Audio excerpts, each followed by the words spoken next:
Bonsoir à tous, donc on est toujours en direct sur True Paris, donc pour la session de discussion sur à qui appartiennent les comptes sur les réseaux sociaux. Donc je suis ravie de recevoir Olivier Fécherolles de Viadeo et également Émilie Auger de Eolina. Voilà. Et vous présentez en 2 minutes? Oui, Ophélie Andréau, donc je suis chef de projet mobile pour une entreprise qui réalise des applications et des sites mobiles de recrutement, Social City Media. Et Delphine Fauvio du Centre Information Documentation Jeunesse, je suis Community Manager. Voilà, donc on va commencer le débat sur à qui appartiennent les comptes sur les réseaux sociaux. Donc Olivier, si vous voulez. Allez, je commence. Alors on va essayer de ne pas mobiliser la parole, mais peut-être une petite introduction. C'est effectivement une question qui s'est posée régulièrement, de dire le principe du réseau social, c'est quand même avant tout un compte personne physique. J'ai un profil. Qu'est-ce qui se passe lorsque je quitte l'entreprise? Que devienne ce que j'ai pu bâtir en termes de réseau? Alors ça s'est vu aussi pas mal sur Twitter, avec, comme souvent dans les médias sociaux, on parle de procès, ou en tout cas de, je ne sais pas si le procès a eu lieu, mais de peur de procès de quelqu'un qui avait quitté l'entreprise avec beaucoup de followers et qui avait réutilisé, avait changé un peu légèrement l'intitulé du compte puisqu'il était parti de la société, mais il avait capitalisé sur tous les followers qu'il avait acquis. Donc voilà, comme l'histoire des apéros Facebook, c'est souvent à l'occasion d'un peu d'une crise que se posent des questions, mais qui sont pourtant des vraies questions. Donc le but, c'est de débattre avec vous sur cette question, de dire, voilà, je ne sais pas si la réponse, elle est légale, elle est opérationnelle, elle est pratique, comment on aborde ça. Et du coup, peut-être, Émilie, je te laisse donner quelques axes qu'on a identifiés pour lancer la discussion. Oui, donc effectivement, il y avait cet axe plutôt personnel qui laisse sous-entendre que quand une personne construit son réseau au sein d'une structure, pour cette structure-là, à titre personnel, on a tendance à penser que ce réseau, entre guillemets, lui appartient. Inversement, quand une personne gère un compte corporate, institutionnel, anonymisé, on a tendance à dire que la communauté appartient à l'entreprise et pas à la personne. Et donc, du coup, il est beaucoup plus facile au moment du départ de la personne de gérer la situation et d'envisager des choses. Donc voilà, il y a ce côté institutionnel, entreprise, et l'autre côté individuel, et donc comment on gère ces deux situations-là, à la fois juridiquement au sein de l'entreprise, mais aussi extérieurement s'il y a des problèmes de procès. Au-delà de ça, il y avait aussi un autre aspect, mais je ne sais pas, on va peut-être attendre un petit peu, on va commencer par celui-là déjà. Donc ce côté opposition entre compte institutionnel et géré par une personne et le compte individuel aussi. Alors je peux peut-être vous donner un input en tant que réseau social, hein, donc Viadeo. C'est vrai que nous on fait clairement la différence, c'est-à-dire qu'un compte personne physique, il appartient au titulaire personne physique et on ne modifiera rien, sauf avoir une décision de justice qui nous enjoint de le faire sur le compte de cette personne physique. À l'opposé, un compte personne morale, un compte company page, un compte recruteur, évidemment là on a une relation contractuelle et commerciale avec une entreprise, donc là on fait ce que notre client nous demande de faire, donc s'il nous dit d'enlever un login et de le remplacer à quelqu'un d'autre, évidemment on s'exécute et c'est vraiment l'esprit du contrat. Donc c'est vrai que d'un pur point de vue contractuel, je ne vais pas rentrer dans le mot légal, mais d'un point de vue opérationnel, pour nous c'est assez clair que le compte personne physique appartient à la personne physique. Et après, il faut s'arranger avec le salarié, l'ex-salarié, mais en tout cas, nous, on n'ira jamais mettre, entre guillemets, s'immiscer dans cette relation, et on laisse, encore une fois, sauf décision de justice, mais qui représente, c'est 1/10000000 des cas, ça représente des extrêmes et des cas qui à la limite, la situation, elle se serait passée en justice, même s'il n'y avait pas eu le réseau social, généralement, c'est plutôt un tout. Mais globalement, voilà, nous, on a une vision assez claire. Alors après, est-ce que c'est facile à gérer pour autant? Encore une fois, là, je vous ai donné mon point de vue d'éditeur. Voilà ce que nous, on applique. Est-ce que dans vos entreprises, vous avez eu à gérer des cas de conflit, de décalage entre justement ce compte et au moment du départ? Je sais pas, moi, je trouve qu'il y a une chose qui est pas mal, qui a été introduite sur Facebook. C'est la possibilité de fusionner les pages. Je ne sais pas si vous avez vu ça, c'est assez récent. Donc nous, ce qu'on a fait, c'est qu'on avait une ancienne marque avec un certain nombre de likes. On a créé une nouvelle marque 1 an et demi après. Et on a maintenant il y a la possibilité de fusionner en fait. Donc j'ai vu que c'était possible aussi de fusionner d'une page corporate à une page aussi individuelle. Et en fait ce qui se passe, c'est qu'il faut demander la fusion et c'est Facebook qui arbitre. Alors il y a plusieurs critères qui sont donnés. Il faut que une ressemblance dans le cœur d'activité, dans le contenu qui est communiqué, dans des choses comme ça. Et ce qui je trouve ça assez intelligent parce qu'il y a parfois une continuité qui peut se faire entre un travail et un autre, entre des marques et d'autres. Pareil entre une personne physique et une personne morale. Et je pense que ce qui peut être intéressant dans ce type de litige institutionnel et particulier, c'est qu'il peut y avoir un moite-moite j'ai un compte Twitter pro et perso, et ben je fusionne mon compte perso et mon compte pro au moment où je quitte, mais en même temps la boîte, elle, peut récupérer le compte pro en fusionnant avec le mot de passe, j'en sais rien. Mais en tout cas, je trouve que cette idée de fusion et de pouvoir récupérer des actifs, parce que les likes, des followers, maintenant c'est valorisé comme actif, je trouve que c'est pas mal. Mais c'est le seul exemple que j'ai, c'est sur Facebook. Et est-ce que l'utilisateur est averti par contre qu'il y a une fusion entre... Parce que du coup l'utilisateur peut se retrouver à liker quelque chose qu'il n'a pas liké au départ? Je ne sais pas. Je ne sais pas si la l'utilisateur va juste voir le changement de nom en fait. On va lui signaler que on lui signale par contre qu'il y a un changement. Par contre c'est un process juridiquement qui est très long. Moi je le vis en ce moment parce comme on a fusionné différentes écoles, on essaie de réintégrer sur la même page les pages existantes et historiques des écoles. Il y a un nombre de documents juridiques à fournir qui est très lourd. Et en plus, on a affaire à des personnes qu'on ne voit pas, il n'y a pas de contact, il faut passer par leur plateforme fusionnée. C'est compliqué. C'est pas. Ça fait 3 jours. Ah bah là, je peux dire que moi, ça fait 6 mois qu'on s'est tu l'auras par 7. Après, je crois que sur la partie, en parlant des fusions de pages Facebook, je crois qu'il y a aussi un point négatif, c'est qu'on perd une partie des archives ou des contenus qui étaient publiés sur ces pages, je crois. On récupère les actifs, effectivement, mais toutes les archives, les images, les statuts disparaissent. On récupère on perd toute la timeline. On récupère que les fans qui sont sur la page. Ouais, mais bon, c'est un choix après à faire, mais c'est vrai que c'est... Par contre, j'ai une question liée sur l'histoire de compte perso et compte entreprise. Comment gérer, je ne dis pas que tu as la réponse, mais comment gérer pour une entreprise, je ne sais pas, tu as un directeur commercial, quelqu'un qui a une relation assez forte avec la clientèle, quitte l'entreprise, mais ne met pas à jour son compte perso et se laisse comme étant en fonction dans son entreprise qu'il a quittée.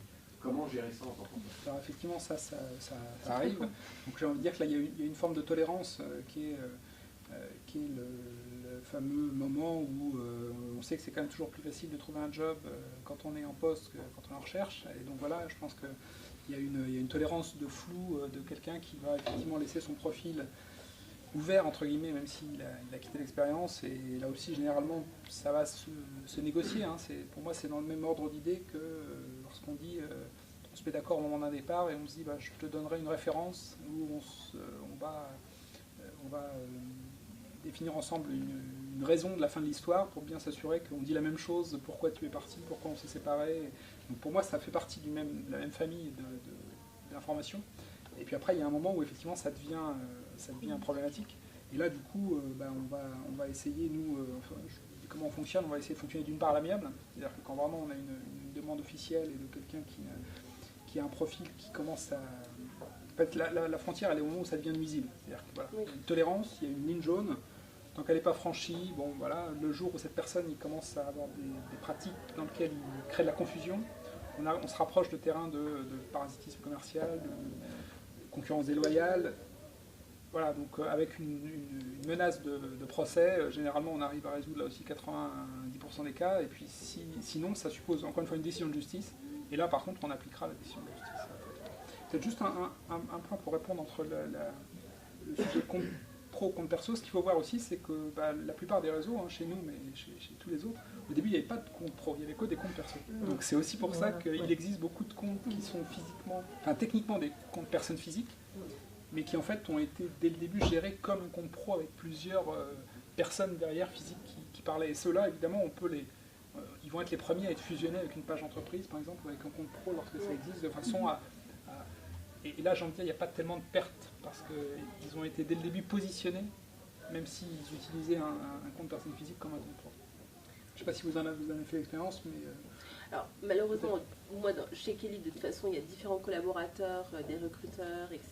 Donc, chacun a un profil sur les réseaux sociaux, en tant que recruteur, aussi bien via Vidéo, LinkedIn, etc. Donc, c'est vraiment très délicat, toujours de dire, écoutez, si vous êtes sur les réseaux sociaux, il faut absolument que vous promouvez l'image de Kelly avec une charte, etc. Donc ça, c'est vraiment en interne. On a fait signer une charte sur les réseaux sociaux, etc. Après, le fait de maîtriser leur réseau, leurs contacts et les récupérer, impossible. Et ça... Je ne sais même pas si c'est souhaitable. Il faut mieux encore être dans l'accompagnement et puis effectivement de mettre en place une charte qui donne des conseils pour bien gérer son réseau éviter de mettre des concurrents dans son réseau de contacts, ou alors si on le fait, de s'assurer que ça ne se voit pas dans le flux d'activité. Mais c'est vrai qu'au cas par cas, c'est délicat quand même. Ouais, on a beau les former, etc. On n'est pas à l'abri de On n'est pas à l'abri de que le collaborateur puisse partir chez un concurrent ou bien travaille en autonomie, en freelance et utilise la marque pour pouvoir travailler de son côté. Donc ça, c'était une difficulté. Sur les commentaires également, sur les recommandations également. Donc on a eu quelques soucis. Bon, c'est vrai que c'est difficile. Alors qu'est-ce qu'on fait? On ferme tout, on leur dit plus aller sur les réseaux sociaux, plus recruter. C'est difficile. Les cabinets de recrutement et les sociétés de travail temporaire, tous les collaborateurs maintenant commencent à recruter. Recrutent déjà via les réseaux sociaux. Et c'est vrai que je pense qu'il n'y a pas de solution. Alors, je ne sais pas s'il y a une solution, en tout cas, je crois que le but de ces pages corporate, c'est justement d'inciter vos collaborateurs à aller utiliser leur réseau pour liker ou s'abonner aux pages entreprises. Et du coup, on va se retrouver avec une situation où on va avoir finalement un recouvrement assez fort entre les réseaux, la somme des personnes physiques, et le réseau des followers ou des abonnés de la page entreprise. Et du coup, si on est dans cette situation, on a moins de risque de perdre un collaborateur, puisque pour reprendre ce que vous disiez par rapport à la fusion d'un compte pro en compte perso, quand le collaborateur part, il part avec son réseau, bien sûr, mais comme ce réseau, il a été, peut-être pas à 100%, mais très largement repris via des followers d'une page d'entreprise ou des contacts d'un compte plus corporate, la perte nette, elle n'est pas si forte. C'est payant à ce moment-là.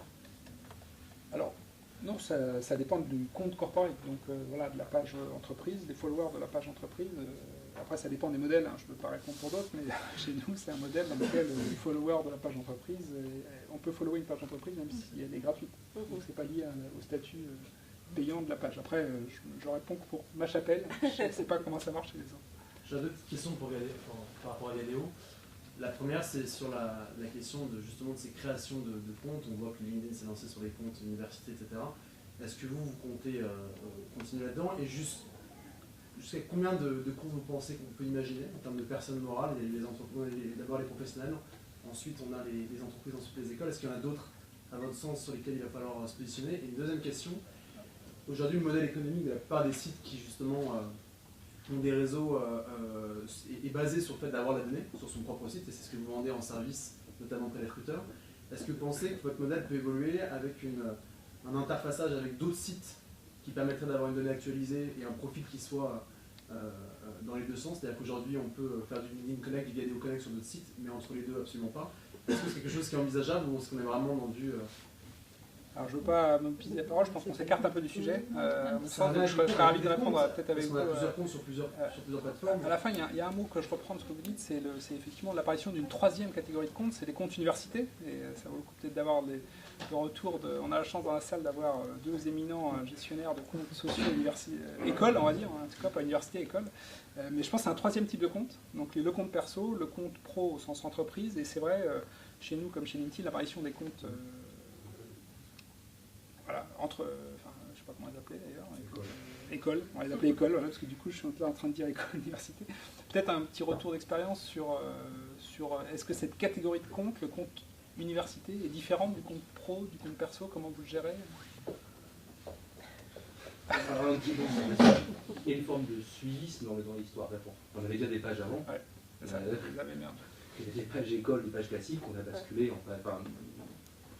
Non, oui, d'abord, il faut en avoir une, parce que si tu n'en as pas une, tu te fais pas remarquer par rapport à tes concurrents. Après, je pense que ce qui est intéressant, si je prends l'exemple de celle de Viadeo, c'est les fonctionnalités, les services qu'elle propose autour. C'est-à-dire que, par exemple, de regrouper toutes les formations à travers cette page-là, c'est pas une fonctionnalité qui existe sur une page entreprise, par exemple. Or, ça va être directement lié au module orientation, de recherche, de formation, des personnes qui vont venir visiter les différentes pages hiéroglyphiques sur Viadeo. Donc, c'est là où elle a un intérêt. Et puis, moi, là où je distinguerais les deux, c'est que la page école, elle s'adresse plutôt à des candidats, que ce soit de la formation initiale ou de la formation continue, alors que la page entreprise, elle est plutôt à destination en termes de com interne de la vie de notre staff. Et elle développe le sentiment d'appartenance des collaborateurs, enseignants ou personnel administratif des écoles. Donc les deux ont leur usage, mais vraiment là où je vois l'intérêt de la page école, c'est sur la liaison qu'elle fait avec les différents programmes de formation Et quand on fait des opérations de mailing ou des choses comme ça, on renvoie directement à cette page-là, c'est beaucoup plus efficace qu'une page d'entreprise classique. Je ne les ai pas pour les anciens. La seule chose, là, ça va être un groupe fermé. On va être plutôt sur des groupes fermés parce que les infos qu'on va diffuser ne sont pas à destination grand public, ils sont réservés aux diplômés ou aux étudiants quand ils sont dans le jury. Donc là, on est plutôt sur du groupe fermé. On ne va pas utiliser ces pages-là ouvertes pour discuter avec les anciens. Juste pour enchaîner sur notre sujet, donc il y a le premier point qu'on avait vu sur la partie corporate versus compte personnel. Il y a un point aussi qui est intéressant, donc au-delà du fait qu'effectivement il y a des collaborateurs qui ont envie de communiquer, il y a aussi ceux qui n'ont pas du tout envie de communiquer.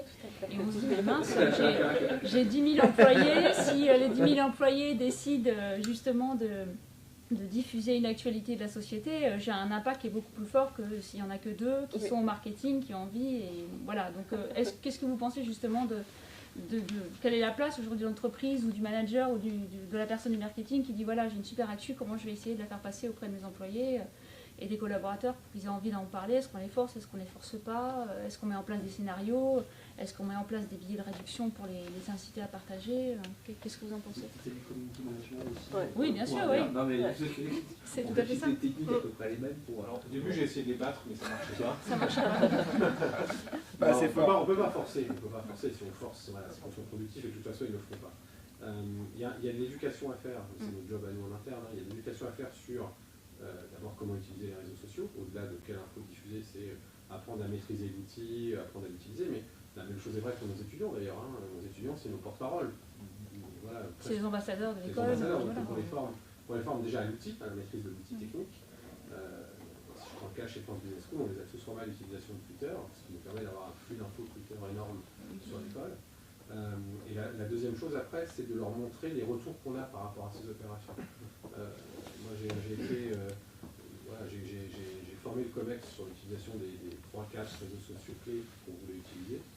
Et à intervalles réguliers, je leur montre les retours qu'on peut avoir, ou la manière dont on fait passer des messages. Et d'eux-mêmes, en fait, ils y viennent. Alors après, il y a ceux qui sont plus actifs que d'autres, c'est naturel. Mais voilà, il faut leur montrer l'intérêt de le faire. Et puis petit à petit, on se rend compte qu'ils se prennent au jeu, ça leur plaît, et puis ça marche très bien. Mais on ne peut pas les forcer.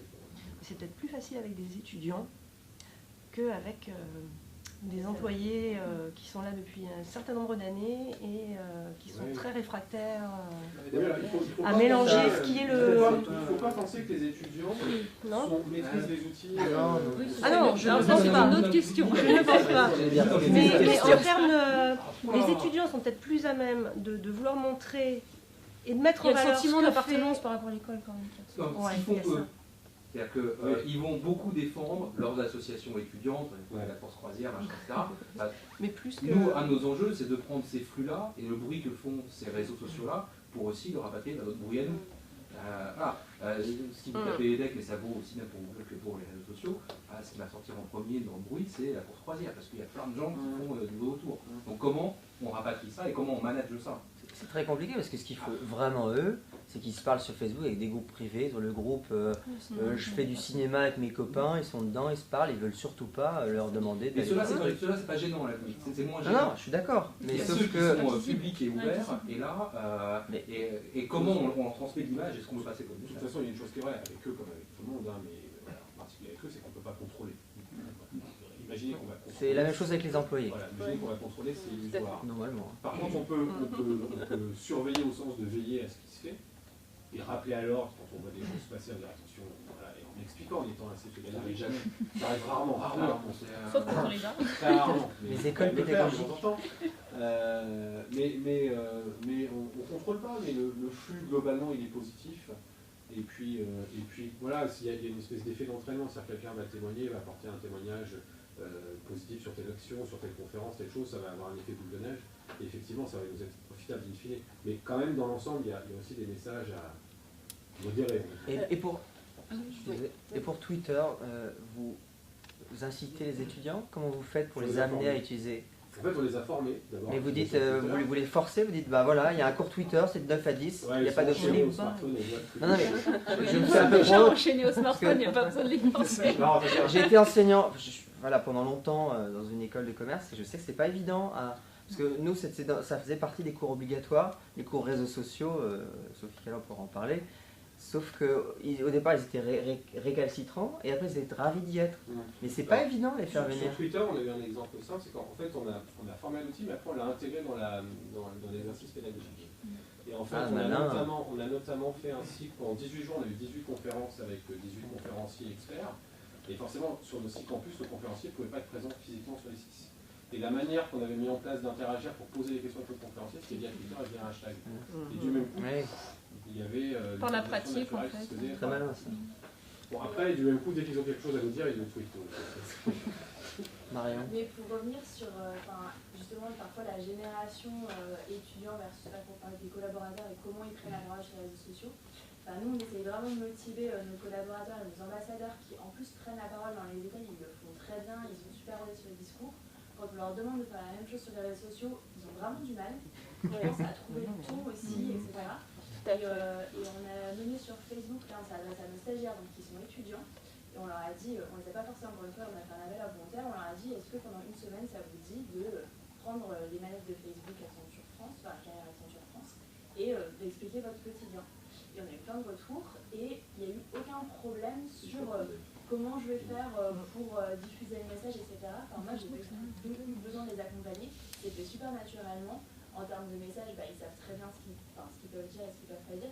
Donc quand même, moi, je sens qu'un étudiant, aujourd'hui, il sait plus naturellement faire avec les réseaux sociaux qu'un collaborateur qui est pourtant pas très vieux, mais qui va avoir du mal, plus de mal à aborder les réseaux sociaux. Est-ce qu'il ne manque pas justement un peu de formation, un peu d'accompagnement, plus du côté du collaborateur que du côté du salarié? Dans notre cas, c'est vraiment sur le contenu. En fait, ils sont à l'aise avec l'outil, ils maîtrisent de plus en plus, bien sûr, sur les profils, etc., comment approcher les gens, etc. Mais après, pour publier et donner du contenu, ils ont plus de mal. Il faut vraiment les accompagner. Ils se disent, mais qu'est-ce que je vais dire? Qu'est-ce que je publie? Du coup, il faut être plus dans la préconisation des contenus, leur préparer des tweets, en gros, avoir des tweets tout prêts, ils ont juste à scanner le QR code et puis ils envoient l'information. Alors, on n'utilise pas trop de et la QR code, c'est trop dur. Mais je suis expert. Là, ça marche pas sur le long terme, en fait, du coup, forcément. Non, là, il faut vraiment quasiment, l'idée c'est vraiment de désigner certaines personnes vraiment spécialisées par secteur ou par type d'expérience. Donc, et qui puissent publier vraiment leur expertise et donner des informations sur le métier, etc. Donc donner un peu plus d'informations sur l'actualité du marché, sur le métier. Voilà, il faut vraiment les accompagner. Ils sont vraiment volontaires, c'est quelque chose qui les intéresse. Mais bon, c'est en plus de leur business, c'est en plus de leur quotidien, c'est vraiment, c'est normal, c'est normal. C'est pas pour faciliter, il faut aussi avoir la petite période juste avant et de leur expliquer comment ils doivent utiliser ces outils en curation. Et après, donc passer juste au partage, avant qu'ils puissent parler, produire ou quoi que ce soit. C'est plus facile finalement de partager. Et avant de pouvoir partager, il faut juste utiliser l'outil pour la curation, pour avoir des éléments à partager. C'est une petite étape qui doit être facilitée. Pour après passer à quelque chose de plus impliquant personnellement. De mon point de vue, il manque juste un petit ingrédient. Tout ce qu'on a échangé là, c'est très vrai. Mais il faut aussi que chaque individu il trouve son propre Exactement. Compte. En fait, il faut qu'il ait envie parce que moi, je ne crois pas. Enfin, j'y travaille dans mon secteur d'activité qui est la petite enfance. Alors, je peux vous dire que c'est pas culturel, la présence sur les réseaux sociaux. Mais pour autant. Si ça représente un intérêt pour l'individu, soit de mettre en avant la qualité de ses pratiques métiers, de son métier, ou même sur un plan plus individuel, de se mettre en avant, moi en tant que personne, je prends la parole et ça se voit. Je crois qu'il faut qu'on travaille aussi là-dessus, parce que c'est normal d'ailleurs qu'il n'y ait pas que la boîte qui gagne quelque chose, et que la personne qui s'engage, qui fait acte de témoigner, ou d'être actif, il gagne aussi quelque chose. Et ça, il faut qu'on l'ait en tête. Alors ça, moi, paradoxalement, je pense que c'est plutôt facile, parce que typiquement, la façon dont les membres se sont inscrits sur les réseaux, encore une fois, je vais prendre l'idéo, mais nous, on est toujours... quand on vient voir des entreprises, on leur dit, vous savez, vous avez X centaines, milliers de salariés qui sont inscrits. Ils disent, ah bon? Et en fait, on voit bien que la motivation à l'inscription, elle ne s'est pas faite à l'initiative de l'entreprise. Et quelque part, c'est ce qui fait sa force. C'est ce qui fait sa force de l'engagement, c'est que la décision de créer un compte, de gérer un profil, de gérer un réseau, elle s'est faite par la motivation vraiment personnelle du salarié. Et du coup, effectivement, je suis à 200% d'accord avec vous, il faut qu'il y trouve un intérêt à dire des choses. Mais je pense qu'on est quand même dans une économie où de plus en plus les salariés savent qu'il faut qu'ils travaillent leur application, enfin tous les buzzwords qu'on a un peu entendus ces derniers temps, mais qui sont quand même une réalité derrière, de dire l'employabilité, travailler son réseau avant qu'on en ait besoin, c'est anticiper pour ne pas se retrouver dépourvu le jour où on décide de partir. Donc voilà, je crois que ça, il y a quand même des fondamentaux qui sont là. Alors peut-être qu'il faut savoir le déculpabiliser et quelle peut-être population, il y a aussi un travail à faire, mais je pense que sur le fond, je suis moins inquiet sur le fait que le salarié, parce qu'il tweet, qu'il parle depuis son compte perso qui lui appartient, il sait qu'il travaille aussi un peu pour lui. Il n'est pas con. Est-ce que c'est pas justement ça pour moi, le problème? C'est qu'on demande à des gens de se marketer. Donc c'est ça qu'on demande à mais finalement, Paul, tout le monde se market. Aujourd'hui, qu'on le veuille ou non, tout le monde se market. Alors après, il y a des populations qui sont moins exposées, ça je vois très bien. C'est là où il y a une tendance aussi inverse, c'est d'un côté on nous demande de marketer de partout. Mais personne ne demande, on est marketé de fait. Ouais, on est marketé. Je veux dire, moi je tape Paul Cassarino sur Google, qu'est-ce qui sort? J'ai fait le choix. Mais tu as fait le choix. Mais quand nous on est en cours, mais les petits jeunes, on tape dans Google, ils sont tous marketés de fait, même quand ils veulent pas. Le type il me dit non, moi je suis pas marketé. J'ai fait le cas à Saint-Etienne. Tu dis non, je suis pas marketé, je tape son nom. Et je lui dis ah, tu fais des concours hippiques. Il dit ah bon? C'était la troisième résultat. Bidule machin, concours épique. Il n'est pas marketé, mais il est quand même marketé de fait. Je suis d'accord, mais ce que je veux juste dire, c'est qu'ils le sont sans le vouloir. Là, on leur demande de vouloir se marketer au sein de l'entreprise. Du coup, à partir du moment où tu lui dis si tu es marketé de fait, je pense qu'on leur dit vous êtes un porte-drapeau. Il ne faut pas douter de la sincérité du salarié. Le salarié, il a un dossard. C'est ça. Il a le dossard de l'entreprise. Il aura peut-être un autre dossard demain, mais pendant ce temps-là, il porte votre dossard et il est sincère et il y croit. Et honnêtement, je pense que dans 90% des cas, l'engagement de vos salariés, il est voilà. Alors, il y a toujours des cas, on va toujours trouver le contre-exemple, mais je veux dire, le porteur de dossard, il est content de se battre pour l'équipe dont il porte le maillot. Et je pense que tout le jeu, c'est comment je lui donne envie d'être fier du maillot, de le montrer, mais tout en montrant que c'est aussi un bon joueur. C'est là où on est dans le. Quand on le montrer et dire qu'on est fier de leur maillot, c'est déjà une différence. C'est pour ça que je trouve intéressant l'initiative d'Accenture, c'est qu'ils ne l'ont pas fait, ils n'ont pas demandé au nom propre des personnes, mais à travers le nom d'Accenture et la page Facebook d'Accenture. Donc il y a une dimension qui est différente, on ne se markete pas soi-même à travers son profil ou son dossard, je suis Accenture, je suis très content, mais je vais jouer le rôle d'expliquer pourquoi je suis content d'Accenture à travers un marketing qui est différent, qui est celui vraiment corporel de la boîte. Oui, mais je pense que le coup d'après, c'est peut-être justement de dire, si je suis content de cette expérience, est-ce que j'ai pas intérêt, est-ce que j'ai pas envie moi-même d'en parler sur mon propre profil perso pour dire, tiens, en fait, la semaine prochaine, c'est moi qui suis aux commandes de la page. Mais c'est sympa. Et ça, je pense que c'est un bon signe. En fait, et c'est ce qui se passe. C'est sur la base du volontariat. Ah mais là, vous êtes sur un travail d'éducation, de pédagogie, c'est là où on se rend compte que le chemin il est long. Parce que le chemin il est long. 1, il faut déjà que je sois fier, ce qui n'est pas le cas pour tout le monde. 2, il faut que j'ai envie. 3, il faut que je l'éduque. Il faut que j'éduque la personne pour qu'elle le fasse. 4, il faut qu'il y ait les plateformes qui soient existantes pour le faire. C'est-à-dire qu'effectivement, il y a un peu de travail. Et à la fois, on voit le potentiel avec l'effet des multiplicateurs. C'est vrai. Il y a aussi un frein, je pense notamment à l'ancienne génération, c'est que se marketer quand c'est bien, c'est génial. Quand on fait mal, c'est là où il y a une tendance inverse qui fait que moi, c'est pour ça que j'ai dit que tout le monde n'est pas dans cette logique de vouloir se marketer, c'est qu'on sait que nos données, tout le monde y a accès. La preuve, c'est quand on clique sur Google, même si on ne souhaite pas, on y est. Qu'en plus, c'est compliqué de les retirer. Donc il y a des gens qui apparaissent en première page pendant des années avant de pouvoir retirer, c'est compliqué. Donc c'est là aussi où il y a une nouvelle tendance, c'est que se marketer, c'est bien. Et c'est pour ça qu'apporter un cadre dans ce marketing, c'est aussi important. Parce que moi, je suis senior chez Accenture. J'aurais peur de mettre un truc qui soit complètement à côté de la plaque et que derrière, je suis à la remise de tout le monde, alors que finalement, si je bouge pas, moi je reste un senior chez Accenture. Je pense que c'est bride, enfin moi, faut discuter avec eux, je pense que c'est bride un étudiant, c'est pour ça que je faisais la distinction entre des plus jeunes et des un peu plus vieux, parce que c'est quand même pas beaucoup plus vieux, c'est qu'en fait, les jeunes aujourd'hui, ils sont habitués à communiquer, à partager des infos tout le temps, très souvent, etc. Ce que n'a pas forcément l'habitude de faire quelqu'un qui a 30 ans, etc. Ah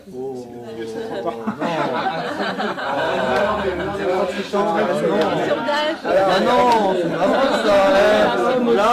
Oh, c'est bon, je suis pas dans la tranche d'âge. Tu sais que t'es pas beaucoup plus vieux. Oh, elle sera pas bien. Ils se brident beaucoup plus et pour eux c'est difficile. Enfin, je pense qu'ils ont peur de se tromper. Ils ont peur du ridicule, ils ont peur de ça. Parce que c'est plus risqué de dire quelque chose mais le faire que c'est peut-être on vit dans un poids top-down depuis des années, de communication d'entreprise, où il y a un message officiel que chacun, et encore en entreprise, il y a 3 personnes qui n'ont pas de parler au nom de l'entreprise et personne d'autre, et ça c'est la culture depuis des années, et qu'on doit faire valider pour pouvoir sortir un truc. Alors, dire qu'on va être libre sur les réseaux sociaux. C'est compliqué, mais si on prenait l'exemple du senior à Accenture, ce senior Accenture, il a un profil. Il a 30 ans. Le très vieux senior Accenture, il a un profil. Il a un profil sur Viadeo ou LinkedIn. Donc de fait, quand je vais taper son nom, je vais tomber sur son profil. Donc il est exposé de fait, et si je me dis, ah le profil est mal fait, ou il y a une photo, il est comme ça, machin, ça va déjà influencer quelque part. Donc on parle de marketing, rien que ça, il s'expose quelque part. Et peut-être que le premier pas, c'est aussi de réfléchir à... effectivement, donner un peu de guidelines. On parlait de charte, je pense que la charte c'est un premier pas. Peut-être la guideline sur comment... Mais bon, c'est un peu corporate. C'est du corporate qui ne sert à rien. Mais c'est mon avis. C'est un autre sujet. C'est un autre sujet. Je pense que le message, c'est effectivement, je pense qu'on a déjà répondu, on ne peut pas forcer. On l'a tous dit, on ne peut pas forcer. Donc la question, si on n'est pas dans le rapport de force, ça veut dire qu'on est dans un rapport d'accompagnement, d'éducation, de pédagogie. Donc la charte, c'est un morceau d'un cadre, d'une règle. Ça sert peut-être à pas grand-chose, mais je pense que ça rassure en disant voilà. Je pense qu'il faut l'accompagnement, bien sûr, après, c'est sûr. Il y a une autre option qu'on avait d'ailleurs évoquée en discutant et en préparant l'intervention, c'était finalement, est-ce que les salariés ne pourraient pas donner leur code d'accès à leur compte pour les connecter à un système qui, lui, enverrait de manière automatique, selon des scénarios, des informations. Aujourd'hui, alors je crois que c'est Social Dynamics qui fait ça, qui met en place des scénarios. Grosso modo, les salariés donnent l'autorisation d'utiliser leur compte professionnel, et quand il y a une actu ou une info, elle est diffusée automatiquement. Google Plus propose par défaut, si vous n'avez pas décoché la petite case en bas de votre condition générale d'utilisation, d'utiliser en fait vos commentaires que vous allez faire sur peut-être que c'est la prochaine étape pour faire en fait des AdWords qui vont utiliser votre profil pour qu'on propose à votre graphe social non pas un AdWords générique mais un AdWords socialisé, c'est-à-dire on va dire Émilie est allée dans ce restaurant et a noté 3 étoiles. Et ça sera un AdWords, en fait, ce ne sera pas Émilie qui me le dit. Donc je ne sais pas s'il faut y aller, mais en tout cas, il y a déjà quelques signaux là-dedans. Du coup, ça vous choque le fait C'est ça en fait. Il y a une séance de décochage. Du coup, ça vous choque le fait qu'on donne accès, les salariés donnent accès à leur compte. Je crois qu'il y a eu des demandes, notamment est-ce que je peux avoir accès à vos comptes Facebook pour éviter. Alors après, je sais pas, moi je dis ça. On peut extrapoler après. C'est comme les stars dont les comptes sont gérés par des personnes, bien sûr. Oui, parce qu'ils n'ont pas le temps. Ils font payer le tweet, et puis ils font aussi payer le tweet d'une star. Je crois que vous avez une campagne comme ça, vous avez 10 stars qui vous tweetent un truc, et vous payez. Je trouve que c'est compliqué d'introduire de l'argent alors qu'il y a déjà un rapport de rémunération en disant ok, on te paye X, et en plus, si tu nous donnes ton accès à ton compte Viadeo et Twitter, on va te payer un peu plus pour les tweets. Je trouve que ça devient compliqué. Ça permet de ramener de l'argent. Mais encore une fois, on parle du profil, de la présence de la personne sur les réseaux sociaux, mais admettons qu'elle n'a pas de réseau, donc elle tweet dans le vide, finalement. Donc si elle a 5 followers, l'impact ça améliore le référencement autour de l'article. Oui, bien sûr, mais bon, il faut utiliser les bons mots-clés, mais c'est vrai que... C'est toujours bon mot-clé, mais je pense que c'est plus large que ça, du coup. Il y a des questions aussi derrière. À qui appartient le contenu que tu postes? Je vais prendre le cas des cours, par exemple, un professeur, son cours lui appartient. Un ingénieur qui a une idée dans l'entreprise, l'idée appartient à l'entreprise. Je suis plus sûr que ça lui appartient. Parce que si l'étudiant, il fait une photo, il fait un truc et le met sur YouTube, mais au principe, non, c'est le mien, mais après, ce qu'il va poursuivre. Et là, on est dans le même sujet. Si je tweete un élément concernant la boîte, est-ce que ce contenu m'appartient? C'est le problème de la liberté d'expression. Après, il y a d'autres cas aussi, en jurisprudence, des procès autour de ça, des licenciements. Après, je pense qu'il faut remettre tout ça dans le cadre du business as usual, c'est-à-dire qu'effectivement, qu'on n'a pas le droit de dénigrer son employeur, on n'a pas le droit d'être déloyal. Voilà, il y a des textes qui gèrent ça très bien. Et finalement, là pour le coup, il faut, à mon avis, la lecture des médias sociaux, c'est une lecture d'une petite publication comme un autre. Oublions que c'est un média social, mais imaginons que c'est un blog ou un tract, pour reprendre des mots très datés, 20e siècle, très vieux. Et finalement,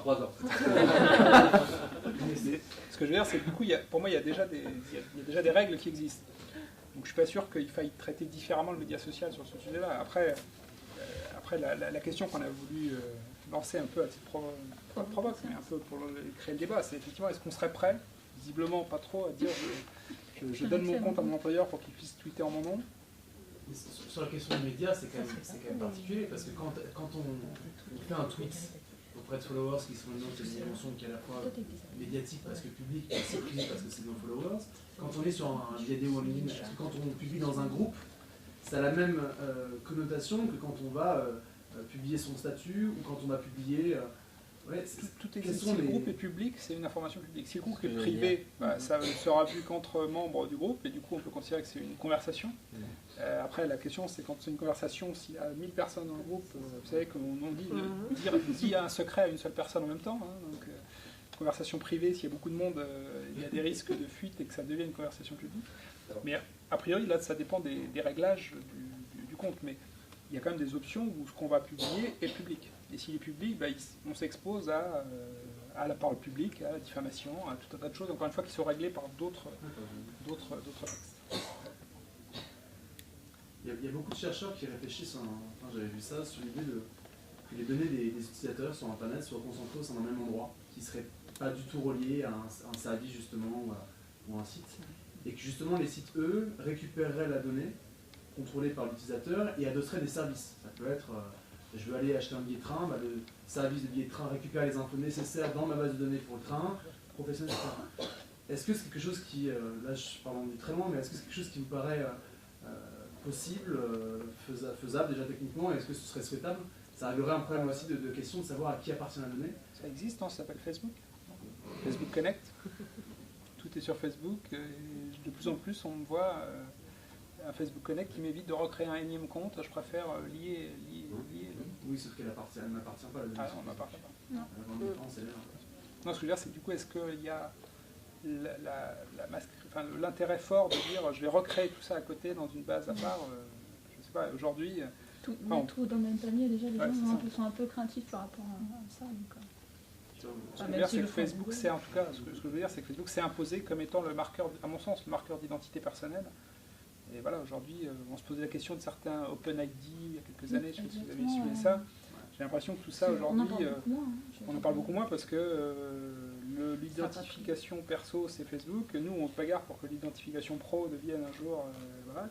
donc quand j'arrive sur un salon professionnel, qu'on mette un Viadeo Connect parce que je sais que derrière, je vais avoir mon headline, ma région, etc. Donc c'est vrai que là-dessus, il y a aussi une bagarre d'acteurs. Parce que la data, il y avait un sujet big data avant, voilà, la data est effectivement une source de valeur pour les entreprises. Donc, je ne sais pas si on le verra, en tout cas aujourd'hui il y a des gens qui cherchent à avoir des données stockées dans le respect de l'utilisateur, en tout cas pour ce qui nous concerne, mais où il y a une logique de simplification d'usage, c'est-à-dire que finalement faire un Facebook Connect, vous l'avez tous expérimenté, vachement plus simple que de se taper un formulaire, à ressaisir, à rechoisir un mot de passe. Si je mets le même mot de passe, je risque de me faire hacker. Si je mets un mot de passe différent, je ne vais jamais m'en souvenir.